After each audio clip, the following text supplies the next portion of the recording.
Good morning and welcome to our now annual fixture at the ULI Europe Conference, our Oxford-style debate, or as I like to think of it, showdown. We'll be debating today the topic of our time in terms of the future of the office, our profession at the moment. With me, two really insightful thinkers to present the opposing views. Firstly, I'd like to introduce Natalie Charles of BNP Paribas in Paris. Welcome this morning, Natalie. Me here in London, I am delighted to introduce Chris Kane. Chris Kane is the co-founder of Six Ideas, a global consultancy focused on workplace development and innovation. But in his career leading to this point, he has had much time working with Disney, having a fascination around placemaking, and in recent history with the BBC, where he helped to move part of the BBC to Media City in Salford, potentially the start of the distributed workforce that maybe Chris will talk about. Recently, he published his book, Where is My Office? Reimagining the Workplace for the 21st Century. So if you can guess who will be arguing for and against, I shall say that in a second. Thank you, Duncan. Natalie, congratulations. You've made some very powerful and persuasive points. And I'm not going to try and argue against them because I know I can't win 85-14. What I want to do this morning, ladies and gentlemen, is talk and agree with Natalie and say that the office is not dead. But if office buildings are to have a strong future, they're going to have to be very different. Natalie, I'm sure, will agree with me on this, because the office per se is not obsolete. But I, ladies and gentlemen, would argue that the system underpinning the provision and consumption of offices needs a massive overhaul. We need to come to terms, all of us as human beings, with a massive paradigm shift that we've all been experiencing over the last year and into the next few years. We're not entering into the next industrial age, ladies and gentlemen, but I believe we're entering into the age of human, based upon distributed workforces working in a multi-dimension manner and supported by distributed workplaces. And I've used the label omni-working because we can work any place, anywhere, anytime. And I want to persuade you, ladies and gentlemen, that offices will not have much of a future unless you change the way space is provided, operated and priced, because externally there's massive systemic change going on, and I think that's revealed the Achilles heel of commercial real estate. COVID has not only changed a lot of our lives and caused a lot of suffering, but it's poured rocket fuel on the smouldering flames of change. It's now not a case of working from home. That's too narrow. It's actually work from anywhere. So I would hope the audience would gain some fresh perspectives from this debate and to see the forest for the trees. The media focus has been on this binary office versus work from home debate, and that, most of us will realize, is only part of the picture. We need to reframe our views, especially about risk and reward. And as Natalie talked about the senses, I want to talk to you about three things. I want to talk to you about cheese, dilemmas, and donuts. Talking about cheese may seem a little odd in ULI, but there's a little book of less than 100 pages which has sold over 28 million copies. And if you haven't read it, it's called Who Moved My Cheese? I would strongly recommend it, because it provides some great insights into the behavioral aspects of human beings and how they cope and react with massive change. Because I, ladies and gentlemen, believe the real estate industry needs to accept that there are fundamental structural changes taking place in the market. Many people talk about a new normal and liken this to the GFC. It's another market downturn. I think that not only has the game changed, but COVID has changed the entire stadium. Now, I don't have time this morning to share some of the insights I've learned about in Where's My Office, but all I would say to you is don't run the risk of waking up one morning to find that your cheese has disappeared. And if you look at dilemmas, you have a big dilemma facing you as investors in real estate in terms of, do you presume everything goes back to normal in 2022, 23, or do you need to think differently? Three things you need to think about that. The lockdown and the viability of work from home has changed tenant expectations forever. They're all asking, what's the purpose of the office? Then you add in well-being and the experience agenda, and you're seeing a massive shift from fixed to fluid. This cannot simply be satisfied by the current offer.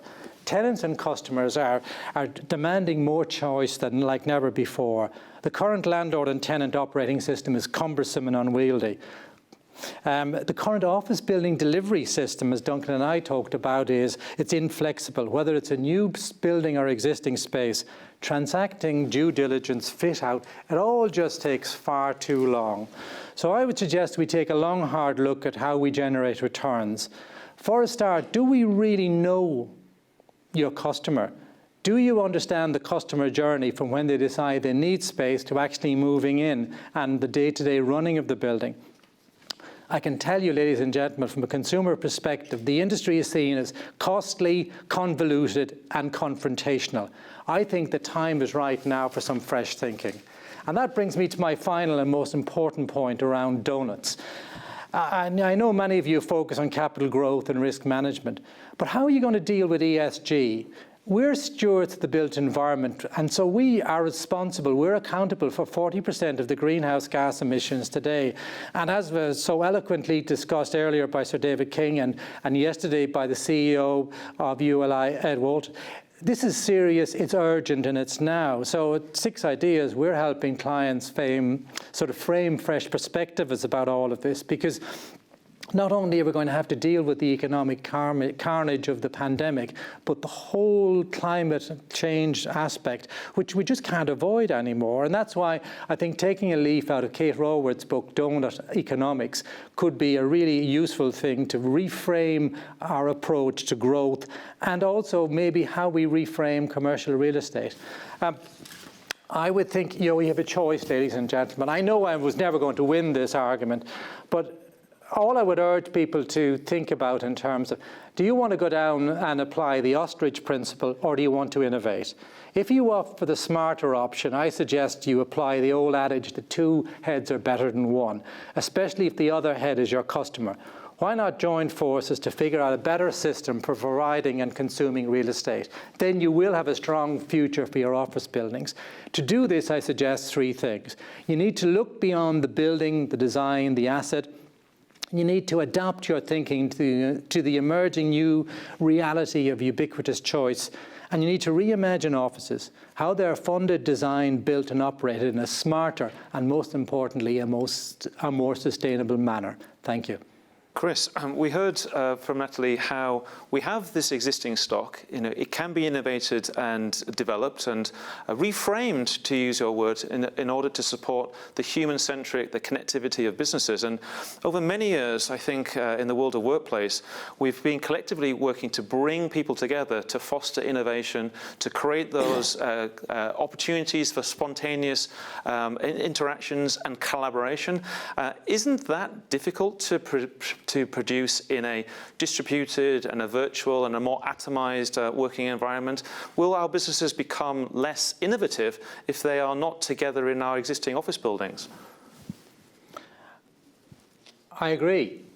The challenge is that if you take the Deloitte study of CFOs in December, nearly 90% of CFOs believe that work from home will be a substantial part of their workforce planning for the future.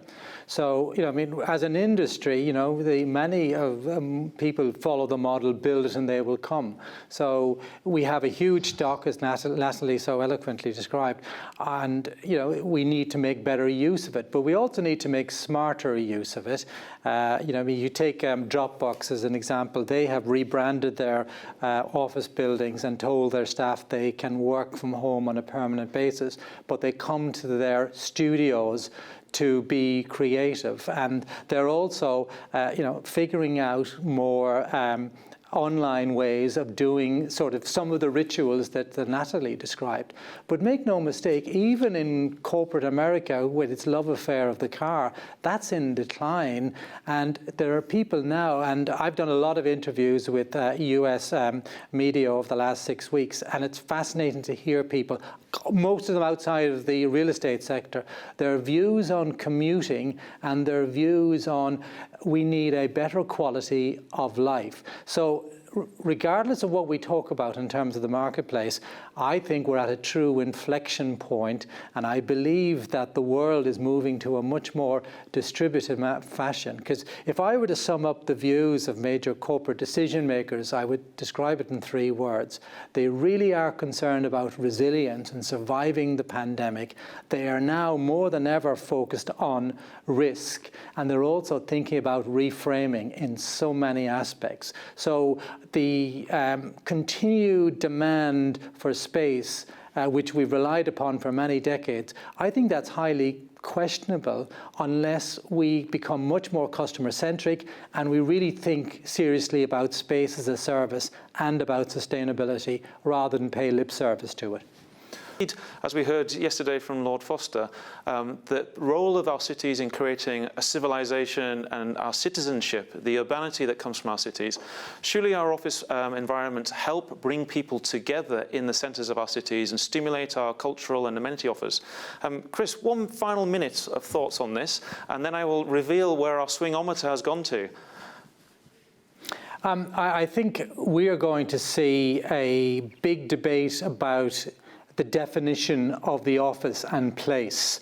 For years, the property industry, as indeed business, have focused on place and people. And I think as both Natalie and I have talked about, the focus is now, without a doubt, on people and place. So that opens up a whole raft of bigger issues in terms of how people think about the nature of the enterprises. Enterprises are going to change fundamentally.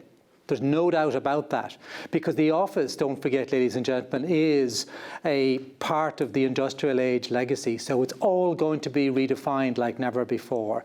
I would say that, and that's why both consumer and provider needs to join together to innovate, to figure out what the new model look like, which uses the existing stock. It's not going to be obsolete, as I said, but we're going to have to use it in a better, smarter, and a more sustainable manner.